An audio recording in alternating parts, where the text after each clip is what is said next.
Why is change so hard? Now, if any of you are familiar with Dr. Joe Dispenza, then you know that I'm not going to do this justice in terms of the explanation, but it really hits home for me because part of the reason why change is so hard is that when we think thoughts, those thoughts basically release a corresponding chemical into the body. And so if you think a happy thought, you feel warm in the body. If you think a negative or worried or frustrated thought, then you start to feel that cortisol kind of running through you.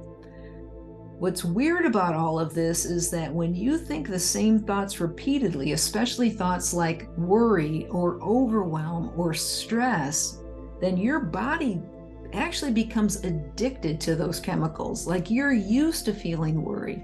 You're used to feeling stress all the time. You're used to just being overwhelmed. If you're doing that on a daily basis and you have a couple of good days, your body's kind of going, hey, what happened to that chemical cocktail that we're used to?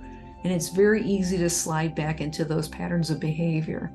And so Dr. Dispenza teaches us that nerve cells that fire together wire together, and the only way to get them to unwire is to basically create new paths. And so that's new habits. And I think we all know that a new habit takes 21 days or 30 days or half a lifetime, but it is possible as long as you take baby steps. So change is a heavy lift, and I want to talk to you about that just for a quick second. The way that we can make those changes is to just start small. I know many of us have read the book Atomic Habits by James Clear, and he gives incredible examples in there. Like, you don't go from sitting on the couch to running a marathon, but maybe day one, you just get out your shoes and just put them next to your bed. The next day you put them on. The next day you walk 100 yards and so on. So change is a heavy lift. But if you're thinking about changing, if you want 2024 to be different than it was in 23, 22, 21, and as many years back as you can remember, then start somewhere. Then just start tomorrow. Do one small thing that's going to help you change.